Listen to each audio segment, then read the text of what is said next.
हम सभी को पता है कि गांधारी के श्राप के चलते जैसे ही द्वारका नगरी डूबी, श्री कृष्ण ने भी अपना देह त्याग दिया। पर क्या आपने कभी सोचा है कि श्री कृष्ण की प्रिया, उनके दिल के सबसे करीब राधा रानी की मृत्यु कैसे हुई?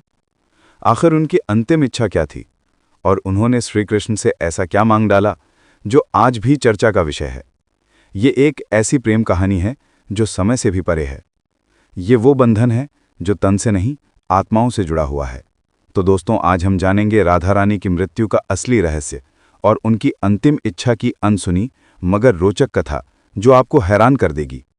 आज की वीडियो अत्यंत ही ज्ञानपूर्वक और प्रेरणादायक है, इसलिए इस कथा और इस रहस्य को समझने के लिए वीडियो को पूरा जरूर देखें, क्योंकि इस कथा को पूरा सुनने से आपका जीवन सफल हो जाएगा। तो चलिए इस रहस्यमयी कथा को शुरू करते हैं। लेकिन उससे पहले अगर आप चैनल पर नए हैं तो वीडियो को लाइक करके चैनल को सब्सक्राइब जरूर कर लें और कमेंट में लिखें राधे राधे। बरसाने की वो पुरानी पगडंडियां जहां पर कभी श्री कृष्ण अपनी लीलाएं किया करते थे, आज भी वहां एक गूंज बाकी थी, प्रेम की, हंसी की, बांसुरी की और उस दुख की जिसने युगों से प्रेमियों को जिंदा रखा है। पर इस कहानी की शुरुआत न तो बरसाने की उन गलियों से होती है और न ही वृंदावन से। इस कथा की शुरुआत होती है एक कुंज से, जहां वृद्धा हो चुकी राधा अपने अंतिम समय की प्रतीक्षा कर रही थी। अब वो पुरानी वाली राधा नहीं रही, अब वो वृद्धा हो चुकी थी। उनका शरीर झुक चुका था, लेकिन आज भी उनका हृदय उसी किशोरी राधा का था जो केवल श्री कृष्ण के लिए धड़कता था। उनके चेहरे पर झुर्रियां आ चुकी थी, लेकिन आज भी जब कोई बांसुरी बजाता तो उनके चेहरे पर रौनक आ जाती, एक हंसी सी छा जाती, मानो पुरानी यादें ताज़ा हो गई हों। कृष्ण जब मथुरा छोड़कर चले गए, तब उनके वियोग में राधा ने न तो किसी से विवाह किया और न ही कहीं आश्रय लिया। वे अकेले ही वृंदावन के एक एकांत कुंज में रहने लगी। उनका दिनचर्या हर दिन सामान्य रहता था। वे सूर्योदय के साथ उठती और यमुना के तट पर जाकर जल अर्पण करती, जिसके पश्चात वे वापस कुटिया में लौट जाती और दिन भर श्री कृष्ण के आने का इंतजार करती, मानो उन्हें पूरा विश्वास हो कि श्री कृष्ण एक दिन उनसे मिलने जरूर आएंगे। गांव वाले राधा को साध्वी समझते थे, उन्हें उनके बारे में कुछ नहीं पता था। वे नहीं जानते थे कि वो कौन हैं और कहां से आई हैं, पर सभी को ये बात पता थी कि वो जो भी हों, वो अपना सब कुछ केवल और केवल श्री कृष्ण को मानती हैं। एक दिन राधा अपने दैनिक दिनचर्या के तहत यमुना के तट पर जल अर्पण कर रही थी। तभी उन्होंने अचानक आसमान की ओर देखा। हवा में सन्नाटा सा छा गया और उनके हृदय में एक कंपी सी दौड़ गई, मानो पूरा ब्रह्मांड उन्हें कुछ कहना चाह रहा हो। और उसी दिन शाम को वे अपनी कुटिया के बाहर तुलसी के पौधे के पास बैठ गईं और उन्हें प्रणाम करते हुए कहा कि अब मेरे जाने का समय आ गया है, पर मैं यूं ही नहीं जाऊंगी। मैं तब तक नहीं जाऊंगी जब तक स्वयं श्री कृष्ण मुझे विदा न कर दें। राधा ने कहा कि मैं अपना देह तभी त्यागूंगी जब श्री कृष्ण अपने साक्षात रूप में मेरे सामने आएंगे और प्रेम से मेरा नाम पुकारेंगे, राधे। उनकी ये इच्छा सुनकर गांव वाले चौंक गए और सोच में पड़ गए कि आखिर इतने बड़े राजा इस वृद्ध महिला से मिलने क्यों आएंगे। पर किसी ने भी राधा की भक्ति पर संदेह नहीं किया, क्योंकि उन्होंने जीवन भर सिर्फ प्रेम की परिभाषा को जिया था। उनके मन में श्री कृष्ण का अद्भुत प्रेम था और दूसरी तरफ द्वारका में बैठे श्री कृष्ण, जिनके पास सब कुछ था, पर फिर भी उनका दिल आज सूनापन झेल रहा था। कहते हैं ना कि सब कुछ पाकर भी आदमी के पास कुछ नहीं होता। आज श्री कृष्ण की हालत भी वैसी ही थी, लेकिन उन्हें अब अंदर से एक खिंचाव सा महसूस हो रहा था। उन्होंने अपनी आंखें बंद की और राधा के पुकार उनके कानों में गूंज पड़ी। इस पल श्री कृष्ण की आंखों में आंसू थे, पर हृदय में सुकून। उन्होंने तुरंत सब कुछ छोड़कर उसी पल एकांत कुंज की ओर प्रस्थान किया, जहां राधा रानी उनका इंतजार कर रही थी। जब श्री कृष्ण वहां पहुंचे तो राधा कुटिया के बाहर तुलसी के पेड़ के पास बैठी हुई थी। उनकी आंखें बंद थी और वे ध्यान में लीन थी। कृष्ण ने धीरे से कहा, राधे। ये शब्द सुनकर राधा की आंखें खुली और उनके चेहरे पर एक चमक छा गई। उनकी आंखों में वो प्रेम था जो न कहा जा सकता था और न ही छुपाया जा सकता था। राधा मुस्कुराई और श्री कृष्ण से कहा, प्रभु, अब मेरे जाने का समय आ गया है। अब मेरी आत्मा केवल विश्राम चाहती है। ये सुनकर श्री कृष्ण ने राधा का हाथ थाम लिया। अब राधा की सांसें धीरे धीरे धीमी होने लगी और उन्होंने वहीं तुलसी के पेड़ के नीचे अपने प्राण त्याग दिए। किंतु ये अंत नहीं था। इसी पल वो रहस्य ने जन्म लिया जिसे सुनकर आप चौंक जाएंगे। राधा की आत्मा को तो मोक्ष मिल गया, पर उनके आखिरी शब्द अब भी श्री कृष्ण के कानों में गूंज रहे थे। राधा ने अपने अंतिम पलों में कहा था, प्रभु, जब इस धरती से प्रेम का अर्थ मिटने लगेगा तब मैं फिर लौटूंगी। मुझे फिर जन्म लेना होगा, क्योंकि प्रेम जीवन का प्रमुख हिस्सा है और उसे मिटने नहीं दिया जा सकता। जहां राधा ने अपनी देह त्यागी थी, वहां एक नया पौधा उगा जो तुलसी से भी अधिक उज्ज्वल था, मानो कोई स्वर्गीय पौधा हो। गांव के लोग उसे राधा वृक्ष के नाम से पुकारने लगे और वहां पूजा पाठ करने लगे। पर किसी को नहीं पता था कि उस पौधे के नीचे एक रहस्य पल रहा था। वो रहस्य था राधा के पुनर्जन्म का, जो आपको चकित कर देगा। कई युग बीतने के बाद जब प्रेम का मूल्य घटने लगा और लोग सिर्फ वासना में डूबने लगे, तब बरसाने से कुछ दूर एक साधारण किसान के घर में एक कन्या का जन्म हुआ। उसका नाम ललिता रखा गया। पर यह कोई साधारण कन्या नहीं थी। वो बिना किसी के सिखाए ही बांसुरी की मधुर धुन बजा लेती थी। उसकी बांसुरी की आवाज सुनते ही पेड़ों के पत्ते हिलने लगते और पक्षी झूम उठते। गांव के लोग कहने लगे कि ये कोई साधारण लड़की नहीं, बल्कि किसी देवी का अवतार है। वे कहते कि इसे देखकर राधा की याद आ जाती है। ललिता जब 7 साल की हुई तो एक दिन वो यमुना के किनारे बैठी थी। उसी वक्त एक संत वहां से गुजरे। उन्होंने ललिता को देखा और जब उसकी आंखों में झांका तो वे मंत्रमुग्ध हो गए। उन्होंने कहा, वही आंखें, वही चंचल मुस्कान, राधा तुम लौट आई। ललिता को अक्सर सपने में एक सुंदर श्याम वर्ण पुरुष दिखाई देते, जो कोई और नहीं बल्कि श्री कृष्ण ही थे। वे कुछ नहीं बोलते, बस बांसुरी बजाते रहते। उस बांसुरी की धुन ललिता के दिल को छू जाती। एक दिन ललिता ने अपनी मां से पूछा, मां, ये प्रेम क्या होता है? मां ने जवाब दिया, तू अभी बच्ची है, तुझे प्रेम का क्या पता? ललिता चुप हो गई, लेकिन उसकी आंखों में एक पुराना दर्द था, मानो उसने ये सवाल पहले भी किसी जन्म में पूछा हो। जब ललिता 13 साल की हो गई तो एक दिन वो यमुना तट के पास बैठकर बांसुरी बजा रही थी कि तभी अचानक उसकी बांसुरी से अलग धुन निकलने लगी। वही धुन जो श्री कृष्ण उनके सपनों में आकर बजाया करते थे। अचानक वहां की जमीन थोड़ी सी फटी और एक मूर्ति सी दिखाई दी। ललिता ने उस मूर्ति को निकाला। वो मूर्ति एक स्त्री की थी जिसने बांसुरी पकड़ी हुई थी। जैसे ही ललिता ने उस मूर्ति को अपने हाथ में उठाया, उस मूर्ति से एक दिव्य आवाज निकली जिसने कहा, तुम लौट आई राधे। ललिता चौंक गई। आखिर ये कौन थी और क्यों उसका नाम राधे पुकारा जा रहा था? तो चलिए जानते हैं अब आगे की कथा, जो और भी रोमांचक और रहस्यमयी है। लेकिन उससे पहले अगर वीडियो अच्छी लग रही हो तो इसे लाइक करके कमेंट में राधे कृष्ण जरूर लिखें। उस दिन के बाद ललिता का व्यवहार बदलता जा रहा था। अब वो गहराइयों में सोचने लगी थी। वो जानना चाहती थी कि वो कौन है और उसका जन्म क्यों हुआ है। आखिर क्यों उसे प्रेम और कृष्ण जैसे शब्द इतना आकर्षित करते हैं। उसी दौरान एक संत हिमालय से कई वर्षों की तपस्या कर बरसाने लौट रहे थे। जब उन्होंने ललिता को देखा तो वे स्तंभ रह गए। वे बोले, युगों पहले मैंने यही आंखें राधा की देखी थी। कन्या, तुम इस युग की नहीं हो, तुम्हारा जन्म किसी उद्देश्य से हुआ है। ललिता ने पूछा, कौन सा उद्देश्य? तब उस तपस्वी संत ने अपनी आंखें बंद कर जवाब दिया, अभी के युग में प्रेम केवल एक शब्द बनकर रह गया है। तुम्हें उसे फिर से जीवन बनाना है।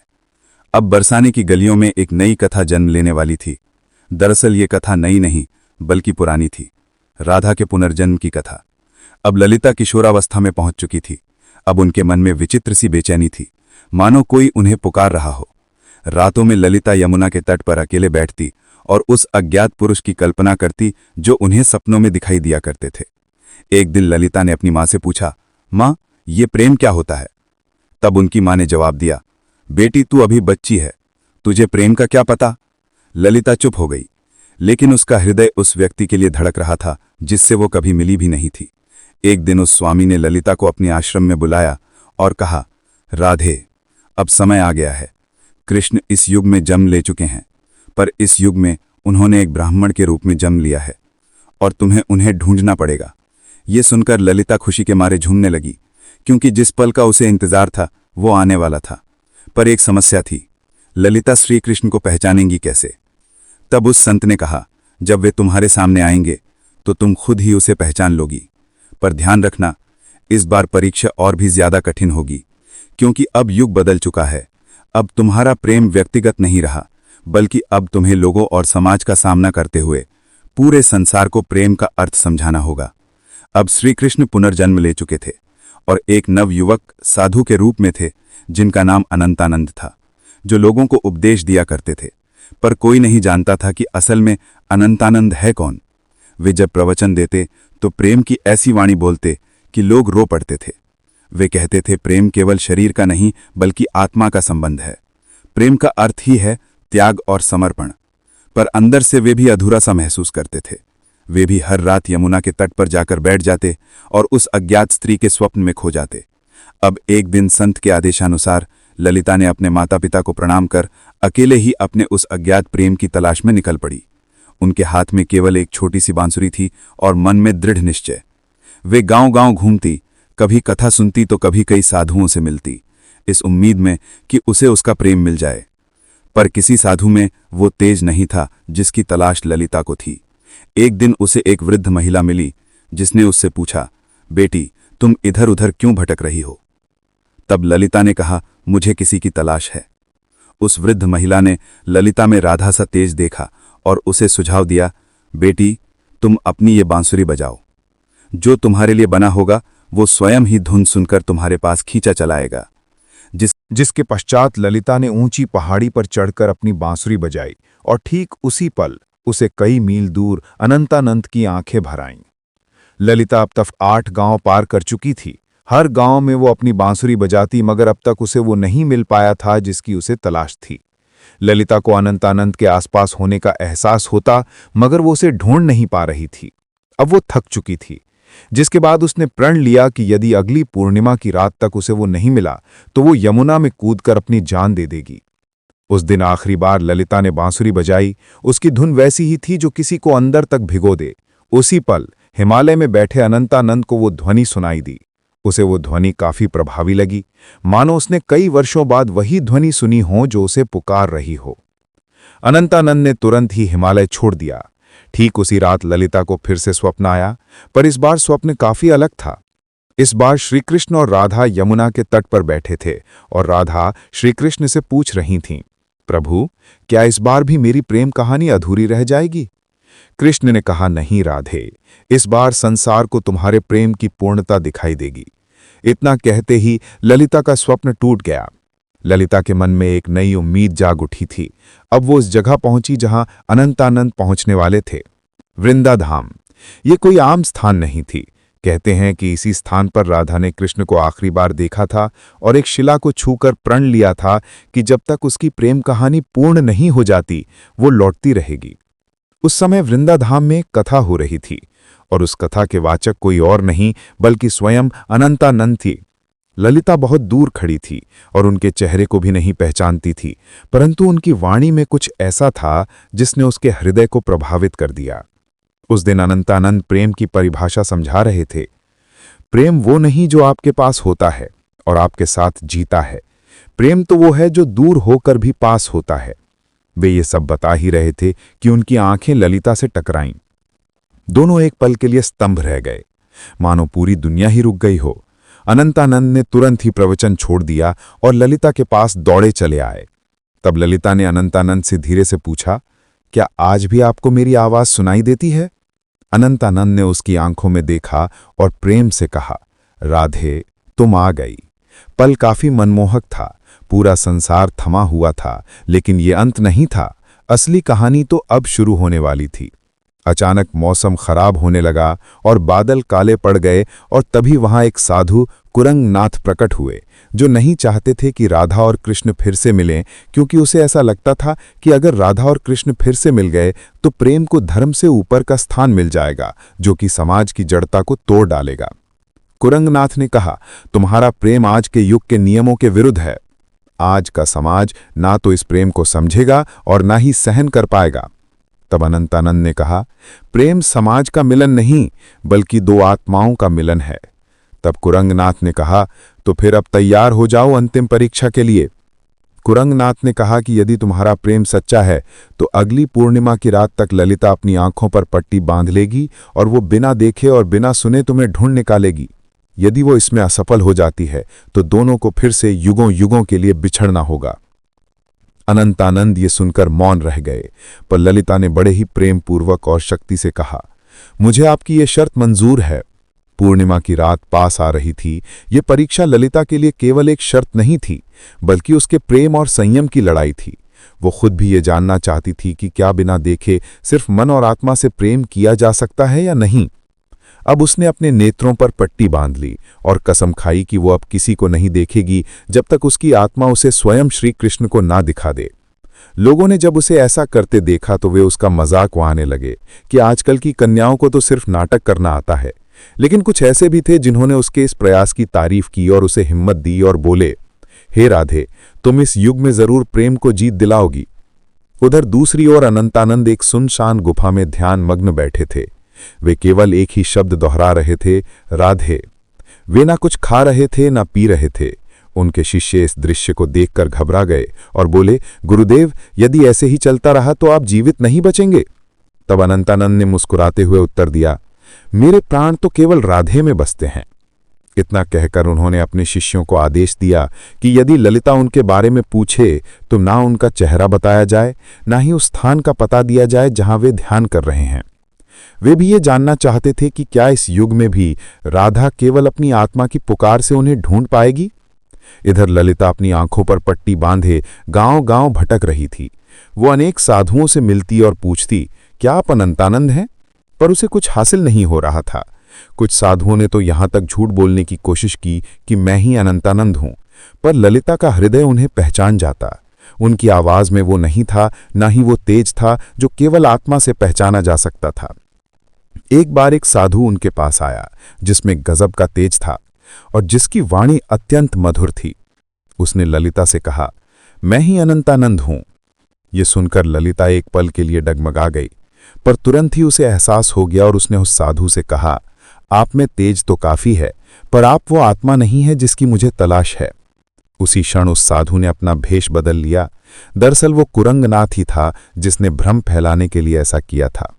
अब कुरंगनाथ ने क्रोध में कहा, तू अब तक नहीं टूटी? आखिर किस प्रेम की बात करती है तू?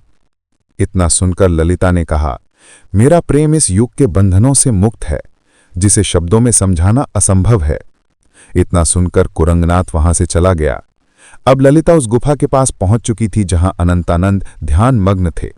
ललिता धीरे धीरे गुफा के अंदर गई और अंत में उसे वहां किसी के होने का आभास हुआ, जिससे दिव्य तेज निकल रहा था। ललिता ने उन्हें पहचान लिया और उनके पास जाकर अपनी बांसुरी उनके पैरों में रख दी और कहा, मैं आपको देख नहीं सकती, पर मेरा हृदय काफी जोर से धड़क रहा है। क्या आप वही हैं जिनकी मुझे तलाश है? अनंतानंद ने बांसुरी उठाई और उसे बजाया, वही धुन जो ललिता को यमुना तट और अपने सपनों में सुनाई देती थी। फिर अनंतानंद ने उसकी पट्टी खोली और कहा, राधे, इस बार भी तुमने मुझे तन से नहीं, केवल अपने मन और आत्मा से पहचान लिया। वे दोनों रो पड़े। उनकी आंखों में कई सालों की थकान थी जो अब मिट रही थी। तभी वहां एक साधु आए और उन्होंने कहा, राधा और कृष्ण, तुम्हारा प्रेम संपूर्ण तभी माना जाएगा जब ये समाज इसे स्वीकार करेगा। जब इस समाज के सामने तुम्हारा प्रेम सत्य और पवित्र सिद्ध हो जाएगा, तभी तुम्हारा मिलन सफल होगा। राधा ने कहा, प्रेम तो किसी समाज के बंधन से मुक्त होता है, उसे किसी के प्रमाण की जरूरत नहीं। लेकिन तभी अनंतानंद उसे समझाते हुए कहा, राधे, अब युग बदल गया है, अब यह समाज प्रेम की परिभाषा भूल चुका है। इतना कहकर अनंतानंद ने उस साधु से पूछा, आप ही बताइए कि हमें क्या करना होगा। उस साधु ने कहा, तुम्हें इस राज्य की राजसभा में सभी के सामने अपने प्रेम को स्वीकारना होगा। तुम्हें वहां राजा, पंडित और प्रजा सभी को यह बतलाना होगा कि एक ब्रह्मचरी साधु और एक साध्वी भी प्रेम के बंधन में बंधकर धर्म के मार्ग पर चल सकते हैं। अगले दिन वे दोनों राजसभा में उपस्थित हुए। राजा ने कहा, हम ये क्या सुन रहे हैं कि एक साधु ने ब्रह्मचर्य को तोड़ा है? इतना सुनकर अनंतानंद ने उत्तर दिया, महाराज, मैंने कोई नियम नहीं तोड़ा, मैंने तो केवल अपने प्रेम को अपनाया है। तब अनंतानंद ने प्रेम को समझाते हुए कहा, प्रेम कोई काम वासना नहीं है, प्रेम तो आत्मा का मिलन है। जब आज से कई युग पहले राधा और कृष्ण ने प्रेम किया था, तब भी समाज ने यही कहा था, और जब वे जीवन भर समाज के कारण एक दूसरे से अलग रहे, फिर भी समाज चुप रहा। इतना कहते ही ललिता भी आगे बढ़कर बोली, मैंने केवल इन्हें तन से नहीं चाहा, बल्कि मन से भी चाहा है, और अपने प्रेम को साबित करने के लिए मैंने कड़ी परीक्षा भी दी है। और इसी दौरान ललिता ने कुरंगनाथ की वो कठिन परीक्षा के बारे में सबको बताया। इतना सुनकर राजा और सभा मौन रह गए। अब सभी को राजा के फैसले का इंतजार था। राजा ने कहा, जब मैं छोटा था तो मेरी मां मुझे राधा और कृष्ण की अमर प्रेम कहानी सुनाया करती थी।